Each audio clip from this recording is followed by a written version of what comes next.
Baik, pada kesempatan sore ini saya coba menganalisa di Google. Ya.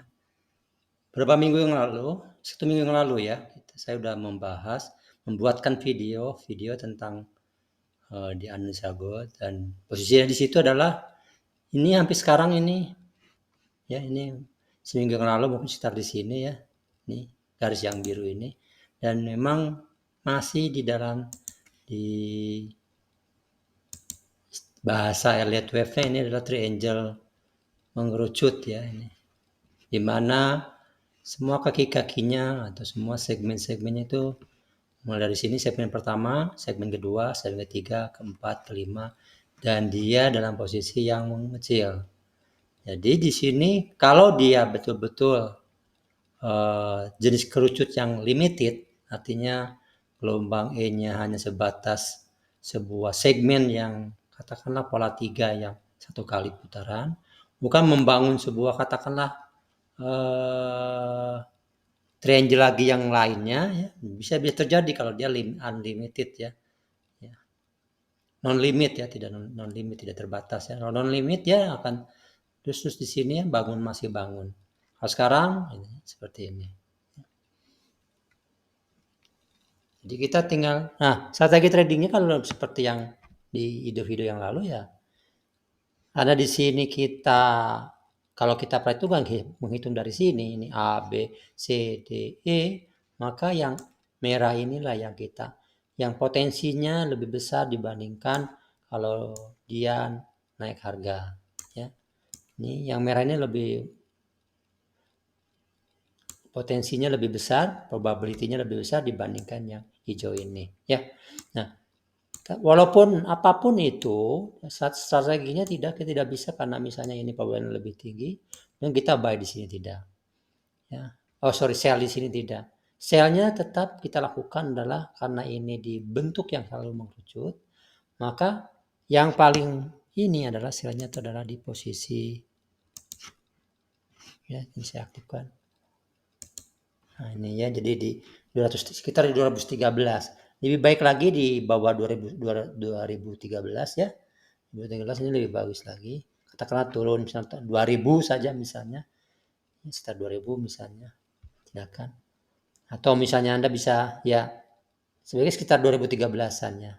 Anda akan tahu pada saat bentuk gelombang di time frame yang lebih kecilnya, katakan di 4 jam atau 1 jamnya, ini bakal kelihatan ya bahwa dia turun dengan cepat dan tidak langsung kita langsung sell ya.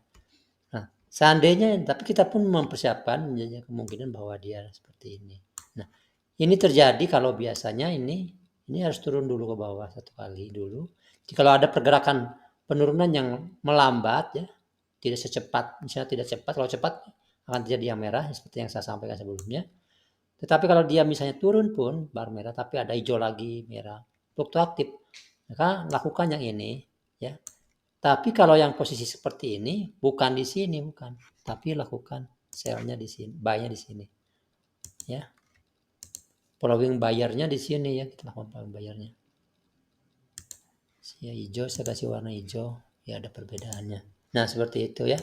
Jadi following buyer di sini. Sama ya. Kita jangan kalau mau masuknya itu kalau sudah kita mempunyai perhitungan-perhitungan seperti ini, kita masuk perhatikan detiknya di time frame 4 jam misalnya, ya. Untuk memastikan seperti ini. Ini sudah terlihat bahwa momentum kenaikan ini ya sudah mulai agak berkurang, ditandain dengan ada segmen, ada satu bar merah ya, dan masih naik tapi pelan. Dan di mana di sini ya kalau kita perhatikan di sini puncaknya adalah masih di yang katakanlah beberapa 4 jam yang lalu atau hari minggu yang lalu ya, ini hari Jumat yang lalu di sini ya. Ini belum tersentuh lagi dan ini bakal turun. Kalau ini terjadi kan berarti, dan kalaupun sebaiknya ini terjadi suatu penurunan yang cepat ya, jadi suatu gerakan turun yang cepat. Kalau tidak, jangan lakukan dulu sell, jangan. Jadi kita melakukan sell ini bukan langsung di sini langsung sell, nunggu ini, lihat perilaku dari pergerakan ini. Kalau dia melambat begitu ya, kita jangan melakukan sell di sini. Jangan dulu kita perhatikan. Kecuali kalau pada saat ada stubar yang sangat cepat ya, ya mau cepat seperti itu. Supaya kita tidak menunggu seperti itu, maka gunakanlah bar ini sebagai katakanlah untuk sebagai alarmnya. Jadi kalau dia menyentuh garis ini ya, maka kita akan lakukan TradingView akan memberikan alarm kepada kita. Nah itu ya, garis trend motong garis trend. Jadi dia kalau motong garis trend yang ini, maka alarm terhadap kita. Jadi pada saat alarm kita lihat ke sini, apakah ya nanti apakah alarm ini ya, kalau alarm misalnya ini satu saat barnya harganya bergerak turun di sini, kita nanti lihat perilaku barnya seperti apa. Kalau ternyata perilaku barnya itu adalah katakan turun dengan cepat ya, jadi cepat begitu ya, maka kita lakukan sell baru setelah itu. Jadi setelah alarm ini kita lakukan. Tapi kalau misalnya dia bergeraknya begini lambat gitu ya, kita jangan lakukan. Ya, seperti ini. Sama yang ini pun kalaupun buy ya, bisa di sini. Ini posisinya jangan sekarang langsung buy, posisi buy pun. Dia menunggu pada pergerakan yang melambat ke sini. Ada pelambatan nanti sama nanti juga kalau yang tadi turunnya naik ya, apa turunnya dengan cepat, kalau yang ini nanti naiknya dengan cepat. Barulah seperti itu. Nah, supaya itu kita berdasarkan, maka yang ini pun sama, kita buatkan saja alarmnya gitu ya, alarm berikutnya.